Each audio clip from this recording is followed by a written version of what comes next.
Hi friends, ಎಲ್ಲರಿಗೂ ನಮಸ್ಕಾರ. ಉತ್ತರ ಕರ್ನಾಟಕ ಅಡುಗೆಗೆ ಸ್ವಾಗತ. ಇವತ್ತು ನಾನು ಮನೆಯಲ್ಲಿ ಖಾರ ಸೇವ್ ಹೇಗೆ ಮಾಡೋದು ಅಂತ ಹೇಳ್ಕೊಡ್ತಾ ಇದ್ದೀನಿ. ಇದು ಮಾಡೋದಕ್ಕೆ ತುಂಬ ಸರಳವಾಗಿದೆ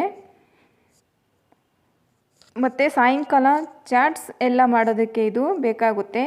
ಸೊ ಇದನ್ನು ನಾವು ಮನೆಯಲ್ಲೇ ಮಾಡಿದರೆ ತುಂಬ ಚೆನ್ನಾಗಿರುತ್ತೆ. ನೋಡಿ, ಇಲ್ಲಿ ನಾನು ಸುಮಾರು 1 ಬಟ್ಲಾಗೋಷ್ಟು ಕಡಲೆ ಹಿಟ್ಟು ತಗೊಂಡಿದ್ದೀನಿ. ಕಡಲೆ ಹಿಟ್ಟಿಗೆ ನಾನು 1 ಸ್ಪೂನ್ ಓಂ ಕಾಳು ಮತ್ತು ಚಿಟಿಕೆ ಅರಿಶಿನ ಪುಡಿ ಮತ್ತು 1 ಚಮಚ ಖಾರದ ಪುಡಿ ಹಾಕ್ತಾಯಿದ್ದೀನಿ. ಓಂ ಕಾಳನ್ನು ನಾನು ಸ್ವಲ್ಪ ಕುಟ್ಟಿ ಪುಡಿ ಮಾಡಿ ಇಟ್ಕೊಂಡಿದ್ದೀನಿ. ಜಾಸ್ತಿ ಸಣ್ಣ ಏನಿಲ್ಲ, ಸ್ವಲ್ಪ ತರಿತರಿಯಾಗಿ. ನೋಡಿ, ಇದಕ್ಕೆ ರುಚಿಗೆ ತಕ್ಕಷ್ಟು ಉಪ್ಪು ಹಾಕ್ತಾಯಿದ್ದೀನಿ. ಹಿಟ್ಟಿಗೆ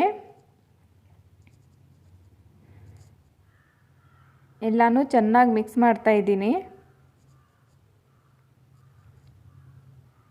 ಇಲ್ಲಿ ನಾನು 1 ಟೇಬಲ್ ಸ್ಪೂನ್ ಆಗೋಷ್ಟು ಬಿಸಿ ಎಣ್ಣೆನ ಹಾಕ್ತಾಯಿದ್ದೀನಿ.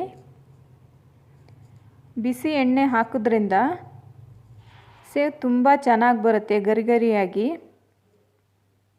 ಗಟ್ಟಿ ಬರಲ್ಲ ಬಿಸಿ ಎಣ್ಣೆ ಹಾಕೋದ್ರಿಂದ. ಹಾಗಾಗಿ ನಾನು ಬಿಸಿ ಎಣ್ಣೆ ಹಾಕಿದ್ದೀನಿ. ನೋಡಿ, ಇದಕ್ಕೆ ಸ್ವಲ್ಪ ಸ್ವಲ್ಪ ನೀರು ಹಾಕಿಬಿಟ್ಟು ಹಿಟ್ಟನ್ನು ಕಲಿಸ್ತಾ ಇದ್ದೀನಿ. ಜಾಸ್ತಿ ಗಟ್ಟಿ ಏನು ಕಲಿಸ್ಬಾರ್ದು ಇದನ್ನು, ಮತ್ತು ಜಾಸ್ತಿ ಮೆತ್ತಗೂ ಕಲಿಸ್ಬೇಡಿ. ನೋಡಿ, ಒಂದು ಹದ ಇರಲಿ. ಇದನ್ನು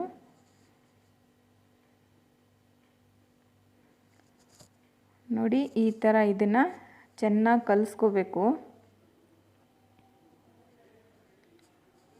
ಸ್ನೇಹಿತರೆ, ನಿಮಗೆ ಕಾಣಿಸ್ತಾ ಇರ್ಬೋದು ಯಾವ ಥರ ಹದ ಬಂದಿದೆ ಅಂತ. ನೋಡಿ, ಇದೇ ಹದ ಇರಲಿ.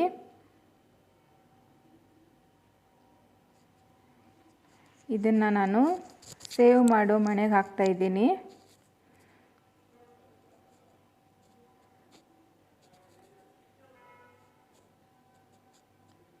ನೋಡಿ,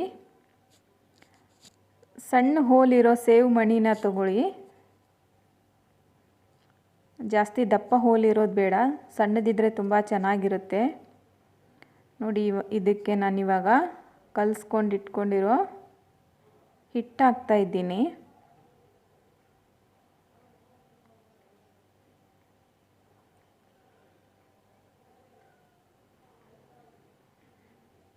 ನೋಡಿ, ಇದಕ್ಕೆ ಎಲ್ಲ ಹಿಟ್ಟು ಹಾಕಿ ಇದನ್ನು ಮೇಲ್ಗಡೆ ಚೆನ್ನಾಗಿ ಸವರ್ಬಿಟ್ಟು ಮುಚ್ಚಬೇಕು. ಇದನ್ನು ಸ್ನೇಹಿತರೆ, ನನ್ನ ರೆಸಿಪಿಗಳು ನಿಮಗೆ ಇಷ್ಟ ಆಗ್ತಾಯಿದ್ರೆ ಪ್ಲೀಸ್ ನನ್ನ ಚಾನಲ್ಗೆ ಸಬ್ಸ್ಕ್ರೈಬ್ ಮಾಡಿ. ನೋಡಿ, ಈ ಥರ ಗಟ್ಟಿಯಾಗಿ ಇದನ್ನು ಮುಚ್ಚಬೇಕು.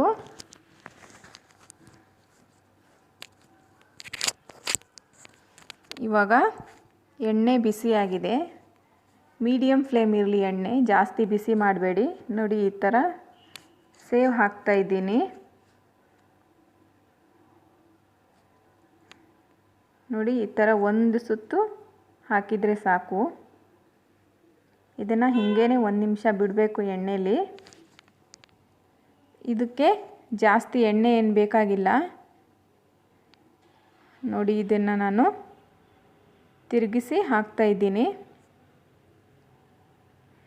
ಸುಮ್ಮನೆ ಹಿಂಗೆ 1 ನಿಮಿಷ ಹಾಕಿ ತೆಗೆದ್ರೆ ಸೇವ್ ರೆಡಿ ಆಗುತ್ತೆ. ಜಾಸ್ತಿ ಹೊತ್ತು ಫ್ರೈ ಮಾಡೋದೇನು ಬೇಕಾಗಿಲ್ಲ. ನೋಡಿ, ಈ ಥರ ಕಲರ್ ಬಂದರೆ ಸಾಕು.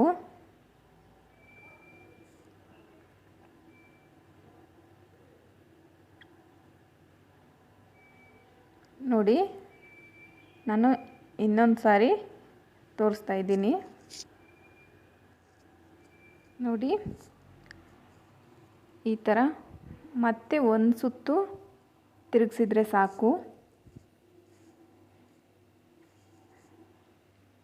ನೋಡಿ, ಇದನ್ನು ಮತ್ತೆ 1 ನಿಮಿಷ ಹಾಗೆ ಬಿಡ್ತಾ ಇದ್ದೀನಿ. 1 ನಿಮಿಷ ಆದಮೇಲೆ ತಿರ್ಗಾ ಇದನ್ನು ತಿರುಗಿಸಿ ಹಾಕ್ತಾಯಿದ್ದೀನಿ.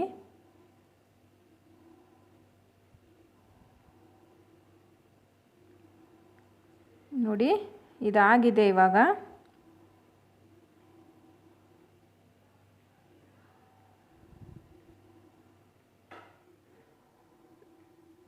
ದಯವಿಟ್ಟು ಈ ರೆಸಿಪಿ ನಿಮಗೆ ಇಷ್ಟ ಆಗಿದ್ರೆ ದಯವಿಟ್ಟು ಕಮೆಂಟಲ್ಲಿ ತಿಳಿಸಿ ಹೇಗೆ ಮಾಡಿದ್ದೀನಿ ಅಂತ.